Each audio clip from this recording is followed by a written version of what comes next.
Let's take a look at the 2024 D&D level 4 spells that are new or changed through the playtest number 8. We have Arcane Eruption, Banishment, Conjure Minor Elementals, Fount of Moonlight, and Staggering Smite. We also had briefly Modify Spell, which has since been dropped.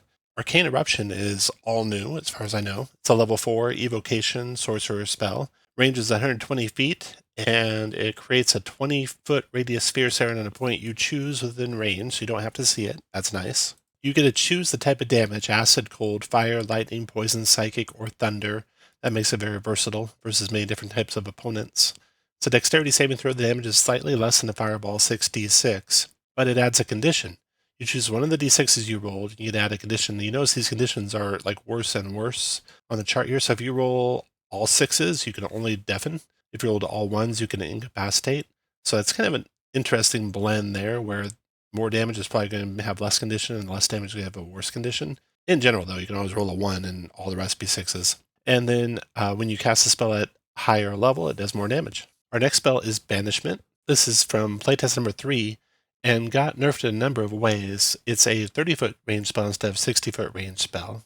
And the main nerf is that the target at the end of each of its turns can repeat the saving throw. This will generally mean the spell lasts maybe 2-3 rounds at most before the creatures come back. And if the spell lasts on the target for 1 minute and the target's apparition, celestial, elemental, fey, or fiend, it doesn't return, even if this is its home plane, which is a weird change. It'd be interesting to see if they retain that. And when you cast it at higher levels, you get additional creatures just like before. So big nerf there with the creature getting to make multiple saving throws, although it was overpowered the way it was. So this may be okay. I think we're going to see a lot less use of it, given the saving throws the creature is going to make. Our next spell is Conjure Minor Elementals, which comes to us from playtest number 8. And as in all the Conjure spells, it is completely different than the way it was before. So the old Conjure spells they could be overpowered in a number of ways, and they definitely slowed the game down with how many creatures you could bring onto the battle. But the new one, if you look back at my 3rd level spells video, you can see that new Conjure Animals is like on par with Spirit Guardians, but this Conjure Minor Elementals does not seem on par. It seems weaker than the 3rd level Conjure Animals. Anyway, it's a Druid Wizard. It's a range of self, 15-foot radius, lasts for up to 10 minutes. Any attack you make, so it's only going to happen on your attacks, deals an extra 2d8 damage, so an extra 9 damage on average when you hit a creature within 15 feet of you, so only the ones right by you. The damage you choose: bludgeoning, cold, fire, or lightning. Ground's also difficult terrain nearby you for your enemies, and you can upcast it. But overall, this feels less powerful than the 3rd level spell. So there's some balancing I think they need to do here overall in the power of these spells.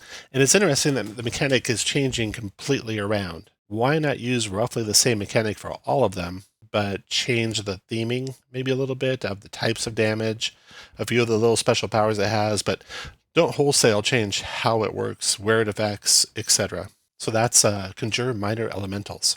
Next one is Fount of Moonlight. Fount of Moonlight is a completely new spell. It's a level 4 evocation spell for bards and druids that they cast on themselves.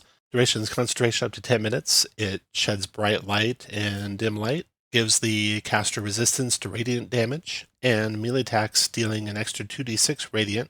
In addition, immediately after you take damage from a creature you can see within 60 feet of yourself, you can use your reaction to force the creature to make a con save. On a failed save, the creature is blinded until the end of your next turn. So nice, cool little spell there. Then our next spell is Staggering Smite. And this spell got a nice little boost. It's a enchantment spell instead of evocation now. Bonus action when you hit with a weapon or an armed strike. And rather than doing on a failed save, it has disadvantage on attack rolls and ability checks and can't take reactions. Now on a failed save, it's stunned till the end of your next turn, so a nice beef up there on Staggering Smite. That is the level 4 spell. So what level 4 spells have we not seen that you'd like to see that maybe needed some tweaking? I'd say Polymorph. Polymorph, it's both at one point too powerful on the offensive side and seems too weak on the defensive side, turning something into a frog that when you squash it just turns back into what it was. It seems a lot less scary than what you would think Polymorph should be. Like if a witch turns you into a frog, that should be the end for you. But that is what I'd like to see. Let me know what you'd like to see, and thank you for checking out the video.